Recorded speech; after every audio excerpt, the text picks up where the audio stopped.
राष्ट्रीय लोक जनता दल के राष्ट्रीय अध्यक्ष उपेंद्र कुशवाहा आज अपने एक दिवसीय कार्यक्रम के तहत बेगूसराय पहुंचे, जहां उन्होंने दिनकर भवन में कार्यकर्ता सम्मेलन में भाग लिया एवं कार्यकर्ताओं को संबोधित किया। इस मौके पर स्थानीय कार्यकर्ताओं ने अपने नेता का भव्य स्वागत किया एवं कार्यक्रम का उद्घाटन दीप प्रज्वलित कर किया गया। उक्त कार्यक्रम में स्थानीय कार्यकर्ताओं के साथ साथ पार्टी के कई वरिष्ठ नेता भी शामिल थे। इस मौके पर उपेंद्र कुशवाहा ने एक बार फिर नीतीश कुमार एवं तेजस्वी यादव को आड़े हाथों लेते हुए कहा कि नीतीश कुमार की नीति सब दिन यूज एंड थ्रो वाली रही है, लेकिन अब उन्होंने उससे भी बढ़कर यूज और क्रश करने का काम किया है। उन्होंने कहा कि नीतीश कुमार जिस जंगल राज का विरोध कर बिहार की सत्ता पर काबिज हुए, आज उसी जंगल राज को लाने वालों की गोद में बैठ गए हैं तथा बिहार की सत्ता राजद के युवराज को सौंपने की तैयारी कर रहे हैं। उपेंद्र कुशवाहा ने नीतीश कुमार पर गंभीर आरोप लगाते हुए कहा कि उनकी नीति सदैव स्वार्थ से संलिप्त रही है। उन्होंने कभी भी पार्टी के कार्यकर्ताओं एवं अपने समाज के लोगों को बढ़ाने की कोशिश नहीं की। जहां तक प्रधानमंत्री पद का ख्वाब देखने की बात है, तो उपेंद्र कुशवाहा ने कहा यह मौका भी नीतीश कुमार खो चुके हैं। यदि वह जदयू को ही मजबूत करते तब उनका ख्वाब पूरा हो सकता था। विपक्ष की बैठक के संबंध में पूछे जाने पर उपेंद्र कुशवाहा ने कहा यह सब खोखले आडंबर हैं, बैठकों से कुछ भी हासिल नहीं होता है। दरअसल उपेंद्र कुशवाहा आज अपने एक दिवसीय कार्यक्रम के तहत बेगूसराय पहुंचे थे, जहां उन्होंने आगामी चुनाव को लेकर पार्टी कार्यकर्ताओं को आवश्यक दिशा निर्देश भी दिए तथा जन जन तक अपनी संपर्क बढ़ाने की बात कही। साथ ही उन्होंने बिहार के कानून व्यवस्था पर भी सवाल उठाते हुए कहा कि आज बिहार में जंगल राज की वापसी हो चुकी है, अपराधियों का साम्राज्य कायम है और सरकार अपराध पर नियंत्रण पाने में विफल है।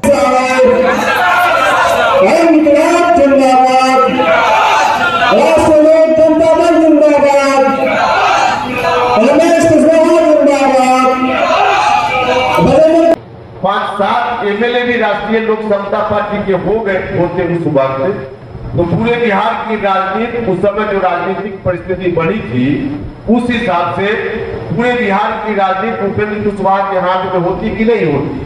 सिर्फ 5-7 एमएलए हमारे अगर जीत गए होते तो पूरे बिहार की राजनीति हमारे हाथ में होती, लेकिन लोग वोट देने में कंजूसी करेंगे।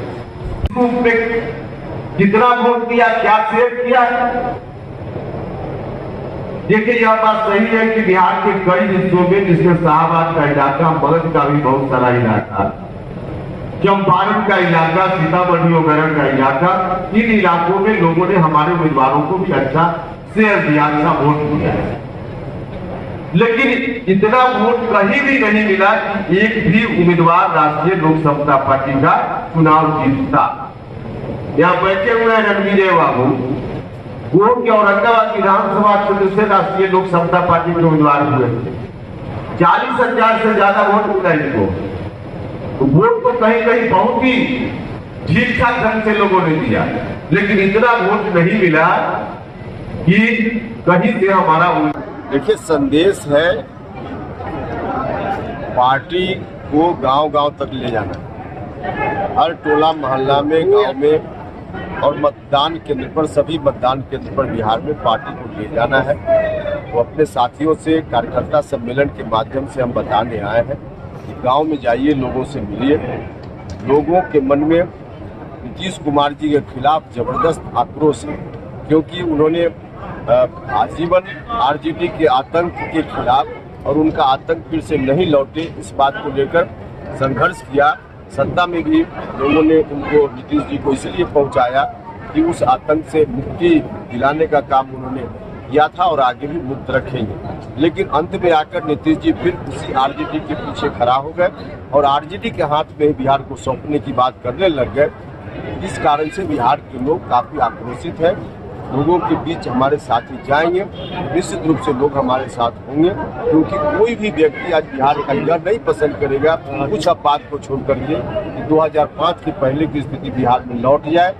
इसलिए आज की तारीख में लोगों की जरूरत है कि फिर से वहाँ बिहार न जाए, इस बात को बचाने का काम करें। और चूंकि हमारी पार्टी इसी रास्ते पर निकली है, इसके लोगों से हम आभार करें। महागठबंधन के द्वारा नीतीश को प्रधानमंत्री का, देखिए, प्रधानमंत्री बनने का एक अवसर नीतीश जी के हाथ में हो सकता था बहुत पहले, जिसको उन्होंने खुद ही गंवा दिया।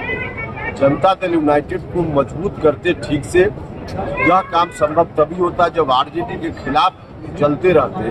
अब आरजेडी के सामने जाकर के घुटना टेक दिया जब नीतीश कुमार जी ने, जेडीयू इसके नेता के रूप में कहाँ देश से बिहार से बाहर देश में नीतीश जी की बात कोई सुनने वाला। 2024 में आपकी पार्टी कितने सीट पर बिहार में चुनाव लड़ेगी? कितनी सीटों पर हमारी पार्टी चुनाव लड़ेगी अभी गठबंधन में यह तय नहीं है। सिर्फ हम लोग एनडीए के हिस्सा है या फाइनल हो गया, हम लोग ने मीटिंग में भी शिरकत किया है, लेकिन कितनी सीटों पर लड़ेंगे अब यह तय नहीं है। जब तय होगा हम बताएं। कुशवाहा जी, तीसरी बैठक वाले जिन नेताओं को नीतीश जी ने जेडीयू ने राज्यसभा भेजा है, उन्होंने उनको धोखा देने का काम किया, क्या कहना चाहिए? अब इकट्ठे सबके बारे में पूछिएगा तो सबका अलग अलग कारण होगा, सबका अलग अलग कारण। आप पर आरोप लगाया जा रहा है, आप पर आरोप लगाया जा रहा है। ऊपर आरोप लगा, उसका तो जवाब हम बहुत सारा बोल करके दे ही दिए। Nitish ji use and throw की बात करते रहे हमेशा, और उससे भी एक कदम बढ़कर के यूज एंड क्रश की बात करते हैं। किसी का यूज करो और यूज करने के बाद उसको क्रश कर दो। आज तक जो लोग भी इस तरह की बात जेडीयू के लोग करते हैं, उनसे पूछिएगा कि नीतीश कुमार जी के बाद जिस समाज के लोगों ने नीतीश जी को शुरुआत में हर तरह से ताकत दी, अति पिछड़ा समाज के लोगों ने, लवकुश समाज के लोगों ने, धानुक समाज के लोगों ने, बाद में चलकर समाज के सभी वर्ग के लोगों ने साथ दिया, तब नीतीश जी सत्ता में गए। लेकिन प्रारंभ में जिन लोगों ने साथ दिया उसमें से कोई उत्तराधिकारी उनको नहीं मिला था कि आरजेडी के राजकुमार को बिहार सौंपने की बात कर रहे हैं। तो आगे कोई भी व्यक्ति इनके बाद इन समाज इन परिवारों से कोई उत्तराधिकारी बने, कोई सेकंड लीडर बने, जेडीयू में उन्होंने बनने ही नहीं दिया। क्यों नहीं बनने दिया, से पूछिए। बिहार में कितना एनडीए का सीट आ सकता है? अब देखिए, इसका कोई अब भविष्यवाणी इसकी नहीं की जा सकती है, लेकिन इतना तो जो दृश्य दिख रहा है चारों तरफ, इससे स्पष्ट हो रहा है कि एक आध अपवाद के रूप में महागठबंधन के लोग कहीं जीत जाएं, बाकी कहीं महागठबंधन के लोग नहीं जीतने वाले हैं। मतलब एनडीए की जीत अधिकांश सीटों पर। महागठबंधन की बैठक, तीसरी बैठक। देखिए, अब बैठक का मतलब एकजुट होना थोड़े होता है। बैठक कर रहे हैं लोग, लेकिन उसका कोई बहुत फलाफल निकलेगा ऐसा दिखता नहीं। चल ठीक है।